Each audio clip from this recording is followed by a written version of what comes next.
When you say your child has too much screen time, what are they actually doing with that screen time? Two children can experience 3 hours on a device and have two completely different experiences. What's up with it? I'm Tai Chi, and you're tapped into TMC with Tai Chi, where we have transformative mindset conversations that lead us towards progress on our prolific parenting personal development journeys. I'm your host, Tai Chi. I represent East Oakland, where the youngsters get hyphy. I'm also a personal development mentor for tween and teen girls. Today, we are conversing about screen time, the pros, the cons, healthy habits and boundaries, the emotional regulation that should accompany it, social media in comparison to others. Who is really influencing your child? So grab a drink and a notebook too, because you don't want to miss these gems that I'm about to pour into you. Let's get into it. Let me first start by saying that screens are not the enemy and the phone is not a villain. Okay. If you're anything like myself, you're a millennial and you're often finding yourself saying, back in my day, we used to play outside all day. Back in my day, we didn't have phones that we were glued to. We knew how to get around without GPS, all of those things, right?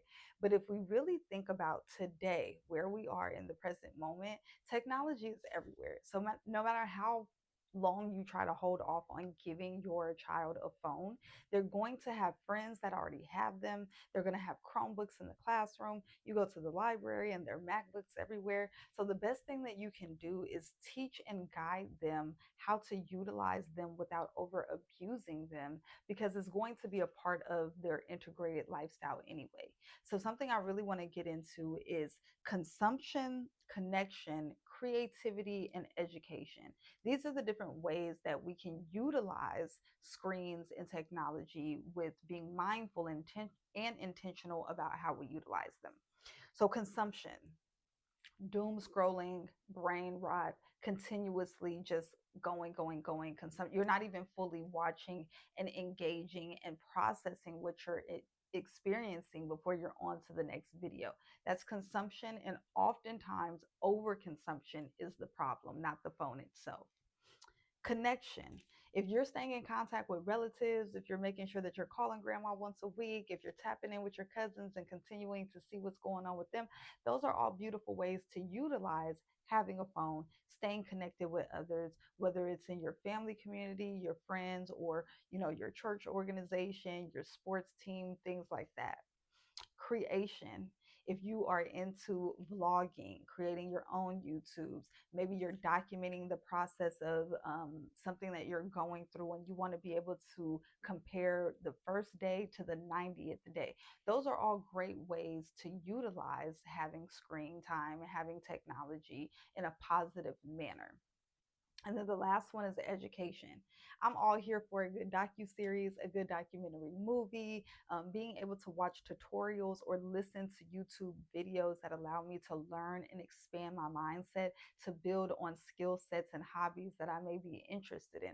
Those are all very good ways to utilize screen time. So is it a tool for growth or is it pure entertainment? Okay, again, getting into the way that they are utilizing the screens to make sure that it's not just uh, something to take up space and take up time, right? Encourage them to find new hobbies. And in finding new hobbies, maybe you're following someone on TikTok or YouTube and they're showing you the best place to find your tools, the best place to buy your materials, how you can get started as a beginner and eventually grow into a novice and an expert and all of those things, right? Digital literacy is something that is so important. Digital literacy is the combination of the technical skills that you need with also using critical thinking skills, right? So, technical skills are like how to use the apps, how to find where your software update would be notifying you to update the software, updating your apps, knowing how to craft an email is so important. But it's also the critical thinking of when you receive an email, how can you tell if this is spam? How can you tell if it's something that you should probably not respond to, not click any links in, just really being mindful of what it is that you're receiving. Oh, AI content as well. If your child is going to be using a phone, right, and eventually having a phone is one thing, but the question of can I have this app is going to soon follow, right? So, in the event that you are allowing them to utilize social media, are they able to tell you the difference between an AI video and something that is actually real content from a real person? Because as technology continues to grow, so will the advancements in AI and being able to really think for yourself and say, you know what, this was entertaining, but this is not real. Or maybe someone took real information and utilized a voiceover to relay the information. So it is beneficial to a certain extent versus straight up like the whole fruit family, the all the videos with the, like the banana and the strawberry being in a relationship. Like it's getting out of hand. When screens become problematic towards their progress is going to be very important. So you want to set those boundaries up front about what it looks like so that we're not then having to remedy and fix situations. We want to provide that guidance up front so that as they continue to use screens, or even getting started with using screens, they're very mindful of what your expectations are of a parent are for them to be able to utilize their phone. So it looks like being mindful of, are they still getting enough sleep? Are they still participating in physical activities? Are they still reading, journaling, um, having face to face relationships and not being weirded out by, like, there's a lot of social anxiety because children don't yet understand that there is a major difference between social interactions and social media. Just because you're looking at something on social media, you might like it, you might leave a comment. That's not an actual social interaction. Social interaction is being able to sit in front of someone, have eye contact, carry on a conversation, ask critical thinking questions so that the conversation can continue to carry on, being open to sharing certain things without sharing too much so that again the conversation can carry on. So it's very important to understand that there's a big difference between socially interacting and having social media. And if you are a parent who says, you know what, you can have a phone but I'm not ready for you to have social media, reminding them that just because you don't have social media doesn't mean that you can't still socialize with people, and then also making sure that you create opportunities for them to do that. So is that a play date with other family members who have same age children? Does that look like having play dates with friends from school? Does that look like being able to go to the library? Is a great place to find different activities that take place throughout the week and on the weekends that allow kids to be in new environments, meet completely strangers, new people that will eventually become friends because they're able to utilize their social skills and interacting with one another to determine, is this someone that I do want to continue to be friends with? When can we get together to be social in person again, as well as continuing to be social with one another through texting, through conversation? Maybe that's a FaceTime, maybe it's a phone call, right?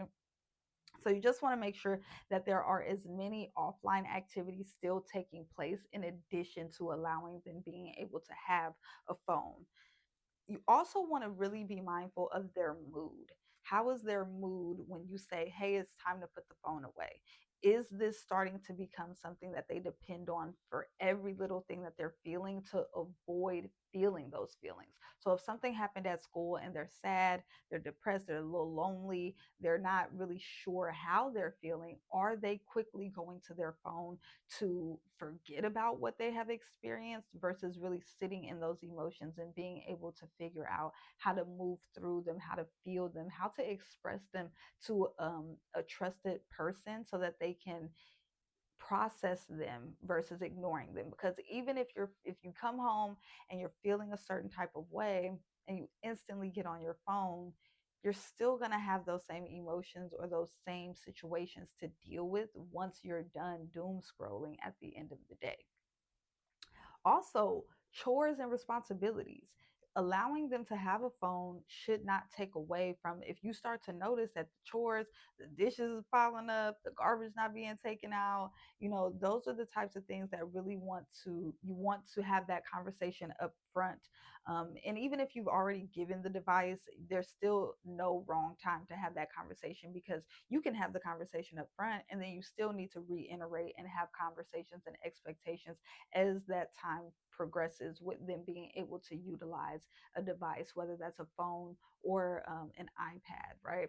So making sure that there's still a certain amount of chores and responsibilities being handled. What does that look like? What is the schedule? How are you checking that before phone time is given to be utilized, or before more time is given? And we'll get into what it looks like to set screen time, and having like rules and regulations around things being limited until you have been able to verify that those chores have been taken care of and those responsibilities have been tended to. Shout out to Angelica Pickles. She said, I got responsibilities now. You have a phone, you definitely need to have some responsibilities, okay? Comparison to others and self esteem. Okay, this is so important because, especially for young ladies, I can't speak to young men, little boys, teenage boys, because I have not lived the life of a teenage boy. I am not raising a teenage boy. So while these gems are very helpful to parents in general, I do know that there are different things that are experienced with the psychological mindset of the brain of a girl versus a boy. I know that for girls, it is very easy to become influenced. It is very easy to look at the next girl and say, why don't I have that? Why don't I look like that? Why isn't my body in that way? And so it's really important to continue to have conversations with your daughter about who she's talking to, what they're talking about. If she's on social media, what kind of content is she consuming, and really having those questions in a curious way. We don't want to interrogate them and make them feel like they're making wrong choices. We're really here to guide them through what it is that they're experiencing, because this is new. Again, back in our day, at their age, we was outside, we were on the bike, we were meeting up with our friends, we were maybe walking to the store or something like that. So this is new for them as well as it is new for us. We can't really go back and ask our parents what they did with us, because this wasn't something that they necessarily had to deal with. And even if it was, just because they dealt with it in a certain way doesn't mean that you may want to embody those same practices as well. So again, you want to make sure that the phone is not something that she is using to escape her reality. It's simply something that is just an additive feature for her to have, right? So you don't want to take away from the opportunities for her to utilize and learn what it is to critically think for herself. So regulating her emotions, again, not using the phone as a coping mechanism for whatever she's feeling, processing the disappointment or the sadness or whatever emotion it is by having conversations. Now, if you're going to utilize social media to look up, like googling maybe what are ways that I can handle anxiety, test anxiety in friend groups, like, I will really say that TikTok is a great place to learn. It's really all about how you're utilizing these tools. So if you're doom scrolling, that's one thing. But if you're using it as a search engine to find ways to practically handle things, that is a great thing to do. Um, Being alone with your thoughts is something that, as adults as well as children, we need to be teaching them what that looks like. No phone, no Libby or audio book. Really just being able to sit in silence and process your thoughts and your emotions, and then also being able to ask yourself questions to move through what it is that you're experiencing. I'm feeling really lonely today. Why? Because I was supposed to have a play date and that person canceled. Why? Maybe they have other things that they're tending to. Like, just really always asking the question of why will help you really get to the nitty gritty of what that emotion is, and then what you can do about that, so that you're not continuing to sit in it. You do have to sit in it and move through it, but what does it look like when you get on the other side of that? Also being able to tolerate boredom. Like, there's nothing wrong with just being. There's nothing wrong with just being, okay? Because that's what we were created to do, is just to be. We don't always have to be doing things. We don't always have to be talking to someone. We don't always have to be engaging with things that are suppressing our own thoughts and our own inner world. It's great to be able to utilize tools, but who are you when no one else is around? Who are you when there's no one else talking to you? What are you thinking? What are you feeling? What are you most resonating with, right? So, some important questions to ask are going to be: is she using this device because she genuinely wants to, or because she doesn't know what else to do with her emotions and how she's feeling? So, pondering that, you know your child well enough to say, like, to be able to gauge whether they're using it as a space filler or if it's something that's really beneficial in this time. And another thing that we have to be mindful of teaching and implementing with our children is that real life does not move at the speed of TikTok, especially if you're watching your TikToks in 2x. When are you going to really be able to sit with real life? There's a lot of impatience that comes with constantly engulfing yourself in social media because everything is just instant. If you don't want to watch the whole video, you can speed this up right now and just listen to it, with the audio sped up. But when you go to a classroom, when you have to take a test, when it's time to read a book, there are certain situations in life where you're not going to be able to get away from speeding up the process in which it takes place. And that's why it's so important to continue to have a balance between real life interactions and social media so that they don't lose the idea and the mindset behind the fact that things run at a regular speed outside of your phone. So, phone free activities look like reading a chapter of a book, completing homework without a phone, practicing a skill or a new hobby, calling your grandma and talking to her for 30 minutes. And this could even be a face to face, FaceTime or Google Meet, so that the social interaction, the eye contact, the being able to read emotions and express emotions is not a lost art just because the phone is the device in which that it is being used versus like actually sitting next to the person on a couch. Taking a walk. Do kids still walk? We had walkathons back in my day. Okay, that's another story for another day. But sketching, drawing, painting, um, comic books are really interactive for the mind. I really recommend comic books if that's not something that your kid is already into. So before we think about trying to identify our children as lazy or unmotivated, we really have to take a step back as a parent and evaluate how much discipline are we implementing when it comes to them being able to use devices to begin with, because they will go as far as we let them. So if we're not checking in and saying, hey, put your phone down and let's both go take a walk. Hey, put your phone down, grab a book. I'm going to grab a book. Let's read together. And then you tell me what was happening in your book. I'll tell you what was happening in my book. Like, we have to make sure that we are creating those guardrails for them to stay within a disciplined type of um, environment when it comes to utilizing devices in general, let alone being on social media. Digital discipline. Okay. Digital discipline looks like, okay, so I'm definitely going to be looking at my notes for this one because there are a lot of different things that you can do in terms of setting screen time, communication limits, the access that they have when they're using a phone in general, right? So the first thing is being able to access things of the appropriate age. Once they get a phone, they want to download all the apps. And I'm not just talking Candy Crush, right? They're going to start getting things pushed to them from one app. You're on one app and it's going to start advertising to you all these other things. And then you want to just download everything, right? But as a parent, you can make sure that the settings on the phone are set so that if your child is 13 or younger, that they don't see things over 13. If your child is 13 to 17, sorry, you can't see anything over 17. And just making sure that adult content is not being pushed to them without your knowing, because you've done your due diligence to go on the back end and set those settings.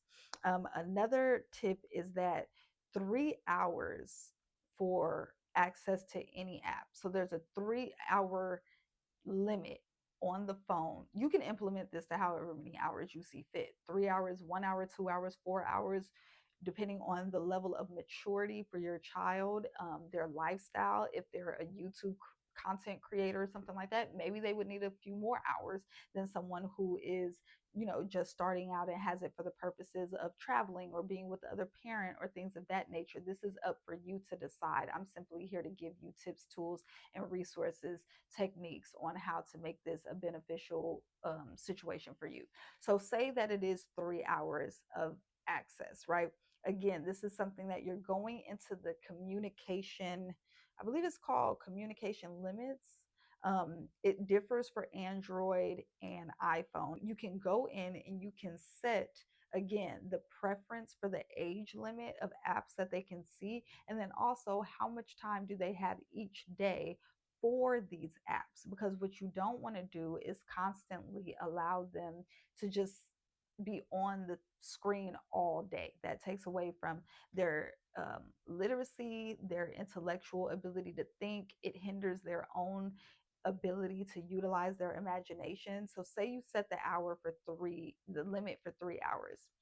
At that point, if they wanted to access another app, they would need to request time from you. And if you are, say, both of you have Androids, this would come to your phone, kind of like a text message. If you are an iPhone user, it would come to your phone as a text message as well. So and so, your child is requesting more time on blase blase app. Most phones are set up to where you can either give them 15 more minutes, you can give them another hour, you can give them all day, or you can decline the request altogether. And maybe it's not that you're declining it and saying no. This is where the communication is so important, because maybe you want to be able to say, hey, send me a picture, take a video of the sink, right? I want to see the dishes have been washed. I want to see that your bathroom is clean. Whatever your requirements for a parent are, you can communicate that, hey, I would like for you to go read for an hour and then come tell me what it is that you read about. Whatever you are requiring of them to have more screen time, you can verify that that has been done first before allowing them to have more time, right? Whether you allow them to have Safari and Google is completely up to you. Apps are one thing, and you can limit you can limit the age for the apps. But when it comes to Safari and Google, there is a way to set it so that adult websites are not something that they can access. But what exactly does your software system consider to be an adult website? TikTok might be something that is not seen as an adult website, but Pornhub is. So it's like, do you want them on either one of those? Maybe you don't want them on TikTok. So really being able to understand the settings and how to work everything on the back end is so important. And I'm sure there are tons of videos on YouTube that you can utilize to help you implement the communication limits as well as the screen times. Communication limits is going to be important because you children don't understand that not everyone deserves access to you. How many times as a parent have you heard your child talking about something or someone in a situation, and in the back of your mind you like, that is not your friend. I have to let you see it through, but that ain't your friend. And in knowing that that ain't your friend, and just in general, children don't need to be it, anyone should not be on their device at least an hour before they go to bed. If your bedtime is 10, you should be winding down from your screen 8:45, 9 o'clock, just so that your mind can adjust, your eyes can adjust from being looking at a screen and being able to really ease into sleep. Have you ever laid down and it was so hard for you to go to sleep? Well, is your TV on? Were you just watching TV? And then that also plays into the type of dreams that you have, which is a whole nother story. What you consume before going to sleep plays a large role in what it is that you end up dreaming about. So being able to understand that not everyone deserves access to you, um, being able to help your children understand this, as well as just being able to physically wind down before the night takes place, before it's time to go to sleep, that's going to be very important. So you can set their screen time to specific times. Say they get home around 5:45 or 5:30, you can set the screen time to go on at 6 o'clock, 6:15. And what that looks like is limiting the contacts that are able to make contact with them. Now, there's a difference between specific contacts and um, is it emergency regular contact. So regular contact, anybody in the phone can be a regular contact, right? And then you have specific contacts. Specific contacts are like mom, dad, grandma, um, people that, regardless of what time it is, you may or may not need to reach out to them, whether it's a case of emergency or it's straight up like, I just need somebody to talk to and I can't talk to my mom. I don't want to ever hinder the child's ability to be able to really express what might be on their mind to a trusted adult. So on the back end, again, as a parent, it's a learning curve, but it's really worth it when you're able to differentiate those specific contacts that they have contact to at all times versus you got friends and classmates who don't want anything from you other than to know, what are you doing? What did you eat? Where you been? What are you wearing to school in the morning? That kind of thing.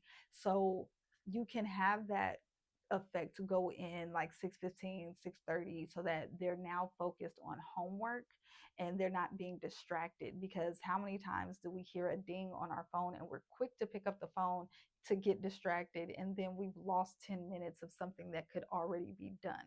So turning it on in the evening, that's up to you, knowing your household and what that looks like. Maybe they do all their homework and their chores, and then you change the access for about 45 minutes in the evening before it is time to start winding down and going to bed. When it comes to going off in the morning, I do think that it's very important to think about what time it is that they wake up, not giving it to them immediately, because again, you don't want those distractions from, you're sitting in bed texting with your friends when you are supposed to be brushing your teeth, washing your face, showering, and getting dressed. So thinking about like, at on average, what time are we usually in the car? What time are they usually heading to the bus? What time are they usually on their way to school? And at that point, the communication limit can come off. So if you guys usually leave the house like 7:15, then maybe you'll turn it off at 7:10. That is all a thinking process for you in terms of really being able to structure out your day and seeing what will work, because the last thing we want is for them to be distracted from things that are important, to get their day going, and also to implement. We talked about night routines in the last episode, just really making sure that they are staying focused. And again, they don't have the mental discipline to understand that not everyone deserves access to you. So being able to distance yourself and not allow people to constantly be on your line before you go to sleep helps you to sleep better. Ashe? Okay. So the ability to add contacts on their own, or they have to ask to edit contacts. This is a major one as well, because sometimes girls are the drama. Sometimes girls are in the midst of drama, not realizing that it's drama until they get to school and see that, oh my God, there's some drama. So getting into group chats, whether it's something that you asked for or it's something that completely just happened because somebody added you in, is one of the ways that a lot of chaos can ensue. And so not wanting to, it's really about your perspective, right? Some people can look at screen time and access to their contacts as a sense of control. But again, we really, as parents, it's up to us to provide that guidance, because they are charting territory that they've never been before and we've never been before. So we have to be able to guide them versus just letting everything happen. And now we're in panic mode trying to fix situations and scenarios. So there's also a feature in the settings where you are able to see all of the contacts in your child's phone, and you're able to set it to where they can't just add anybody, right? The cute boy in the class wants their phone number. That's a conversation we're going to have. Who is this person that you want to add, and why? Where did they come from? How did you meet them? Where do you know them from? So those things are important because, again, if the way that the settings work is that if you are not a contact in the child's phone, they will not be able to receive phone calls from you. They will not be able to receive text messages from you. That helps to reduce the amount of drama that takes place, because you're not going to be able to add me in 20 different group chats to sit around and send screenshots and talk crap about people. And now, things are happening and I'm looking like a bad person because I was in the chat, but I didn't even tap in. I didn't even do anything. I didn't even respond. So being able to, again, limit the access to things that you don't want to have an overconsumption or overstimulation of unnecessary chaos and drama. And that's one of the ways to help um, guide and have conversations about that. It's not to say that they can only have mom, dad, brother, sister, aunt, uncle as contacts, but just really being able to guide them through what does it look like to be a part of a group chat. What do you do when you notice that there's some bullying taking place? Being able to limit their ability to screenshot or screen record. That's another setting. It really depends on the maturity of the child in question and what type of settings you feel will be best, because that's another thing in terms of like digital um literacy and understanding. Like, screenshots are forever. When people post stuff, I can post something and delete it, but that doesn't mean somebody else didn't screen record it or screenshot it and send it to their group text of, mass individuals. Things are, when they are digital, they're forever. And again, being able to really navigate what that looks like and how your child understands that, and giving them, they don't have to have the whole house. The phone is the foyer. Let's sit in the foyer for a minute. Social media can come later, because we need to be able to build upon your understanding of what this looks like. Just the same way as we built upon your in real life experiences. We didn't take you to the park when you were 2 weeks old. We might have waited until you were, 2 years or something. So, really being able to implement baby steps in this new world. A whole new world. Oh, reducing eye strain. There's a setting for that as well.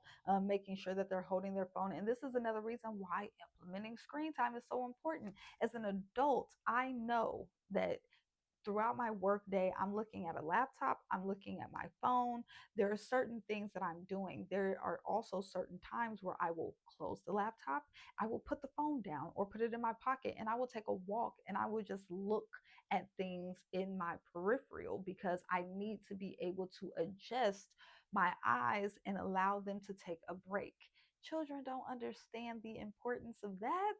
Half of the time they don't even know where their glasses are if they do wear glasses. So really being able to implement and help them understand, again, you need to take a break from the screen, and this is why. The because I said so mindset is out the door. That no longer works. Children need logical explanations to really help them understand why it is that you're suggesting, why it is that you're implementing, why it is that things have to be a certain way, so that they can understand it for themselves. And then when you're asking or you're telling them to do so, it's not this big, well, why? I don't understand. Why do I have to do? Well, I have explained that for the benefit of your health, you don't need to be on your screen 24/7. And I know somebody is not going to want to hear that, but it's the truth. Okay. Change the screen time code often. Okay.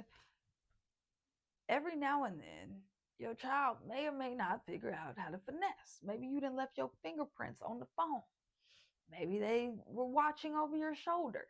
Whatever it is, the same way you got to change your password on your work computer, you should be changing your password on your personal computer. You should be changing your password on your phone. You should be changing the screen time passcode so they can't get into it and manipulate things to work in their favor.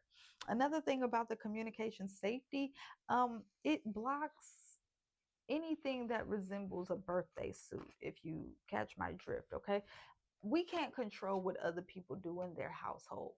If that person's child has no limits on their phone whatsoever, as a parent, it is my responsibility that there to make sure that there are limits on my child's phone so that things are not happening to the point where now she has been exposed to things that she was not mentally ready for. And now we have to have a conversation.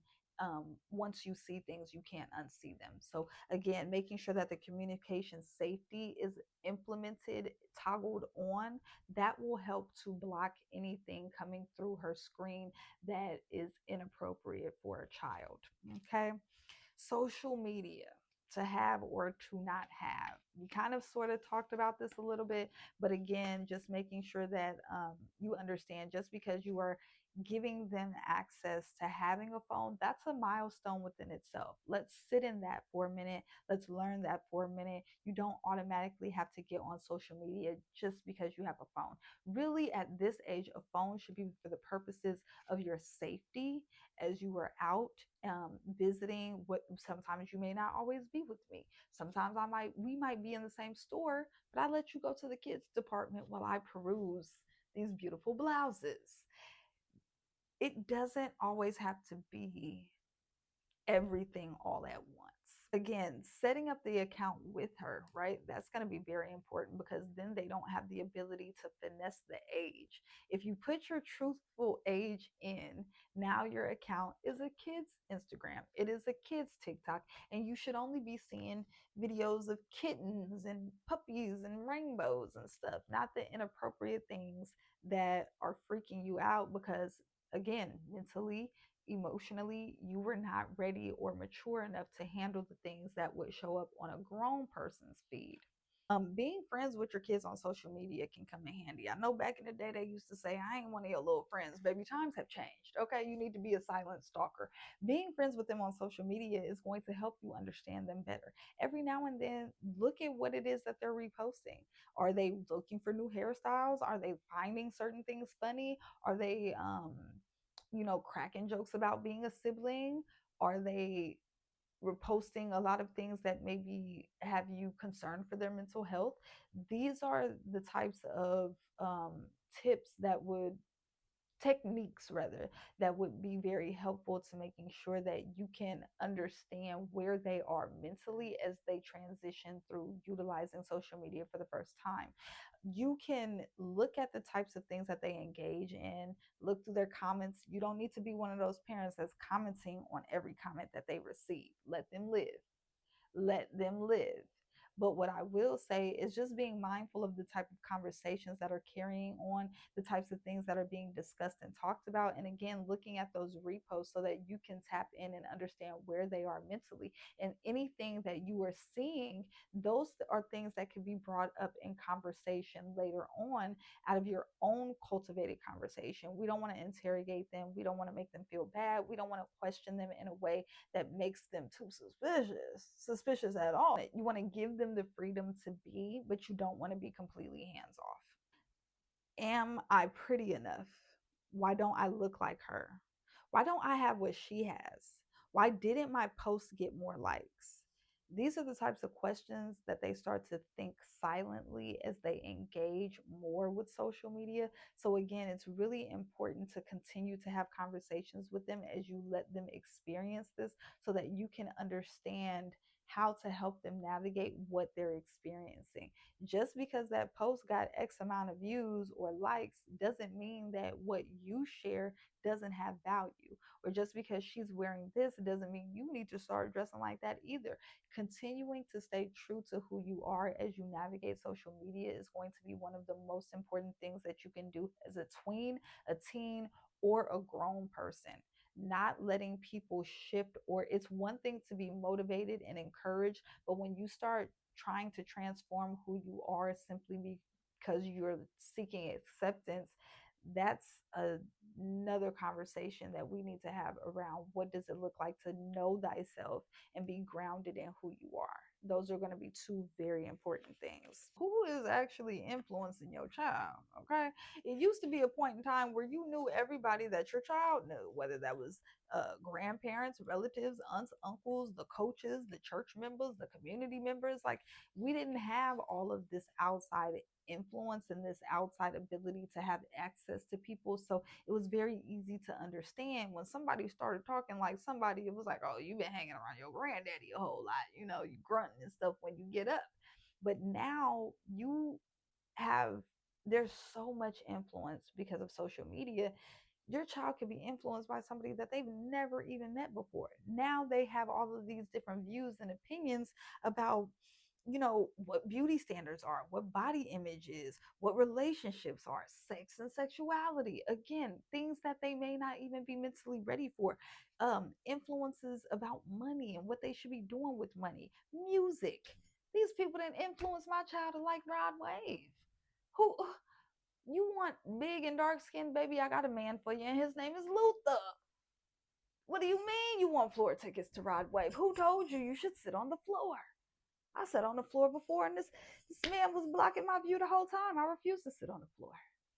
I sit in 106, 107, maybe 117 because the seats slant. But what I'm saying is, you have to be mindful and continue to have conversations with your child about what it is that they're consuming. Who do you what kind of content do you enjoy watching? What pops up on your FYP the most?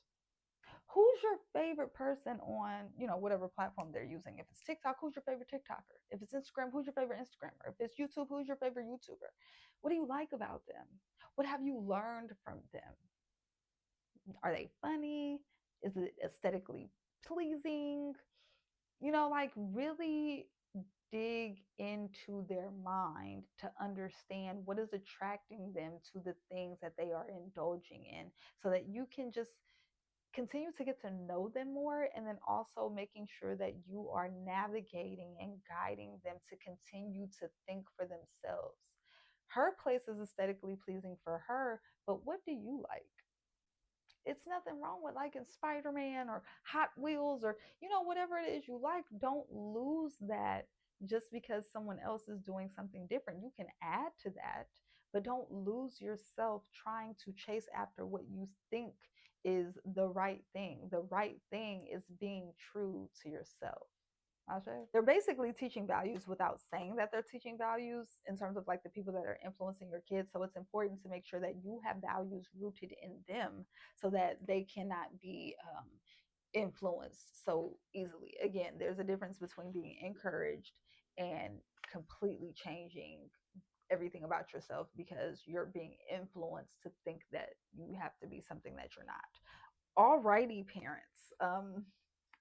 I hate to step on your toes with this one, and I pray that you don't have any bunions, but you cannot ask your children to be digitally disciplined if you're not going to do the same thing. I said you cannot ask your children to be digitally disciplined if you are not willing to do the same thing. So that doesn't mean that we don't ask them to be disciplined. It means that we up our game, because they're not trying to hear nothing about what you're saying. They want to see you be about that action. So if you're telling them that they can't have their phone at the table, you shouldn't be on yours either. If you guys are having a conversation and you're telling them, hey, I'm talking to you right now, can you please put your phone down so that we can have this conversation? Then you can't start picking up your phone every time it dings. You can't be in the middle of an email or a text message while y'all supposed to be having spaghetti and salad and garlic bread. So find ways to implement you showing and exuding what it is that you're asking them to do as well. Again, you guys can both take a walk together, no phones or no engagement of the phone. Take your phone so you can get your steps, but like, don't ask them to not be on their phone and then you're sitting over here trying to send an email. There's a Our children go through so much, and they are always teetering between how much they should share and what they should hold back. So even when you have the most communicative child, that child is still not always telling you exactly everything that they are experiencing. And what you don't want to do is let your phone be a reason why they decided not to go deeper with you in the midst of a conversation. You don't want to miss the opportunity to gain a deeper connection with them. So it's really important that maybe during dinner time you say, you know what, look, we'll turn on a show or we'll have some background music and we'll both engage in the music that we listen to, or we'll both watch this show together, but we won't be on our phones. We'll leave our phones in our own room, right? um, Another activity, reading together and sharing what you read, exercising together, cooking. It takes less than $5 to go buy a box cake, white cake, chocolate cake, red velvet cake, frosting, sprinkles. Have them engage in that activity without a phone. So again, like we were talking about being able to sit through things and understand that life doesn't move at the speed of TikTok. So if you get them, let them choose the cake, right? We want to give them as much freedom as possible so they feel like it was their idea. Let them choose the cake, the flavor, the sprinkles, the frosting. It doesn't matter if the frostings don't match with the cake. It's their project. We want them off of their phone. That's the main thing. They want to make cookies with, half of the cookie got cake frosting on it, whatever. They want to put sprinkles in a cookie, who cares? Let them pick something that they can do on their own. It's going to take at least 30 minutes between reading to you the instructions, cracking the eggs, whipping it up, adding the milk or water, whatever it is, um, whisking the batter, licking the batter off the spoon. You really want to be able to create memories in addition to implementing opportunities for them to be off of their phone. So this is a great way to do that. Cooking together, whether it's, they be your little sous chef and they chop up the vegetables for the spaghetti, or they're making the dessert for everyone. Find ways, get creative. You know what y'all like to do in y'all household, make it happen, okay? Praying, reflecting, journaling. You can't tell them to get off their phone and go journal if you're not doing the same thing. Maybe y'all could go sit on the patio or in the grass at a park and y'all could journal together, right? You don't have to share, no pressure, but just, and Googling journal prompts, TikToking journal prompts for whatever season you all are in, right? Whether you're into the new moon and you want to manifest something new, whether you're into the full moon and you want to release something, whether you're just asking them to think about how they want to manifest and script out the next week, the project that they're working on for school, or outfits, whatever it is that they are creatively good at. Find a way for them to journal something about it, so that way they are encouraged to pick up and continue that creativity. Enjoying life. I know they say that everything is content, but quite frankly, everything does not have to be content. I promise you it doesn't. So, enjoying life, taking your selfies, taking your, y'all got y'all twinsy outfits on and things of that nature. But understand that there's a time and a place for the phones and that it's not always 24/7. So, helpful tips: discussing expectations with the phone, whether you're thinking about getting them a phone or you've already given them the phone. Have a conversation about expectations. And even after you have that conversation, check in 2 months. As they continue to mature and get older, those expectations will change, and so should their responsibilities. Changing the phone, charging the phone outside of the bedroom is going to be a good way. Again, if you are going to implement those screen times, that will help them stay off of their phone when they really should be sleeping. But another added layer to that is making sure that the phone is being charged outside of the bedroom. Maybe it's in the bathroom, maybe it's in the hallway, but we really shouldn't be sleeping next to our phones anyway. That's a whole nother story. Screen free moments like having dinner together, taking a walk, and then consequences for their actions outside of always taking the phone.